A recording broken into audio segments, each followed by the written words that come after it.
What if I told you that the world as you know it, the very foundations of philosophy, science, and even politics, were forged in a single, explosive century? Imagine a time when humanity took a giant leap forward, questioning everything and reshaping its destiny forever. This isn't science fiction.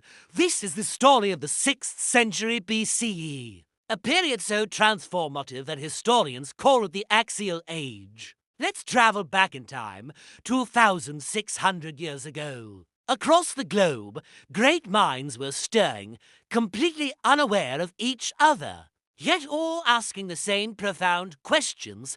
What is the nature of reality? What is our purpose? How should we live a good life? The answers they found would echo through millennia and continue to shape our lives today. Our first stop is ancient Greece, a land of sun-drenched islands and bustling city-states. Here in the vibrant port of Miletus, a man named Thales looked at the world and saw not the whims of gods, but a natural, ordered cosmos. He famously proposed that everything originated from a single substance, water. Now, was he right? Not exactly. But what mattered was the asterisk question asterisk. For the first time, someone was trying to explain the universe using reason and observation, not mythology. Thales kicked open the door to what we now call science and philosophy. He was followed by thinkers like Anaximander, who imagined boundless,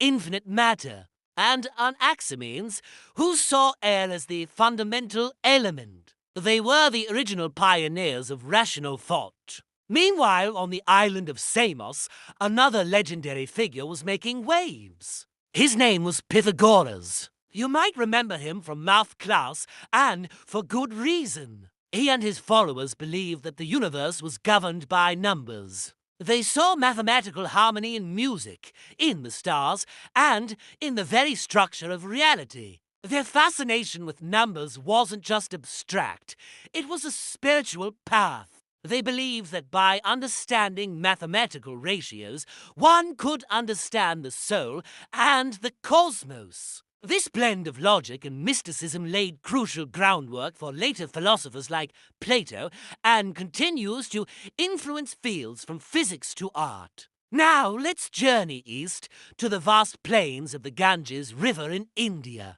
The air here was thick with spiritual searching. The traditional Vedic rituals were being questioned, and new thinkers, wandering ascetics, were offering radical new paths to enlightenment. One of these was a prince named Siddhartha Gautama. Troubled by the suffering he saw all around him, he left his palace on a quest for truth. After years of intense meditation, he achieved enlightenment under the Bodhi tree and became known as the Buddha, the Awakened One. His teachings, the Four Noble Truths, and the Eightfold Path offered a practical guide to end suffering not through gods or rituals, but through one's own mind and actions.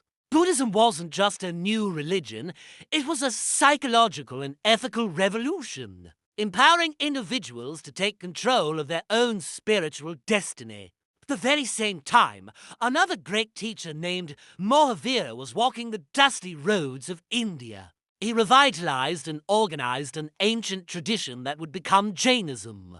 Mahavira taught the path of absolute non-violence, or ahimsa, towards all living beings.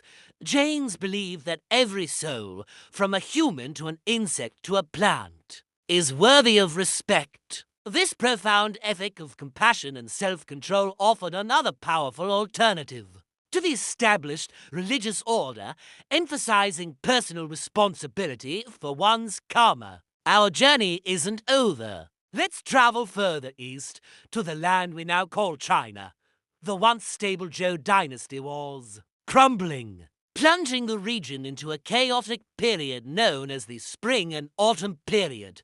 Warlords clashed, and society was in disarray. In this turmoil, thinkers emerged, not to ponder the cosmos, but to answer a more urgent question: how do we restore order and create a just, harmonious society? A humble teacher named Confucius, whom we know as Confucius, offered a compelling answer. He looked back to the traditions of the past, emphasizing the importance of family, respect for elders, and social harmony. He taught that a good society is built by virtuous individuals. Concepts like Ren benevolence, Li ritual propriety, and filial piety became the cornerstones of his philosophy. Confucianism wasn't a religion, but a moral and social framework that would become the bedrock of Chinese civilization for over 2,000 years, influencing government, education, and family life across East Asia. But Confucius wasn't the only voice in China. A mysterious figure known as Laozi, or the Old Master, offered a completely different vision. His teachings, collected in the poetic and enigmatic text, the Tao Te Ching, advised people to step back from the frantic pursuit of power and ambition. Instead, Laozi pointed to the Tao, the natural, effortless way of the universe. To be wise, he argued, was to be like water, gentle, yielding, yet powerful enough to overcome any obstacle. This philosophy of Wu Wei, or effortless action, gave birth to Taoism, a path that celebrates simplicity, spontaneity, and harmony with nature. So, let's pause and take this all in. In Greece, we have the birth of rational science and philosophy. In India, we have the rise of individualistic paths to enlightenment with Buddhism and Jainism. In China, we see the development of profound social and natural philosophies with Confucianism and Taoism. And we haven't even mentioned the prophets in ancient Israel, like Jeremiah and Ezekiel, who were reinterpreting their relationship with God in deeply personal and ethical terms. During the Babylonian exile, why did all this happen at roughly the same time? In cultures that had little to no contact with each other? This is one of history's greatest mysteries. Some historians suggest it was a response to similar social upheavals, the rise of new empires, the growth of cities and trade, and the breakdown of old tribal orders. In a world of increasing complexity and uncertainty, people were forced to look inward and ask bigger questions. Whatever the cause, the 6th century BCE was the crucible in which the modern world was forged. These thinkers, Thales, Pythagoras, Buddha, Mahavira, Confucius,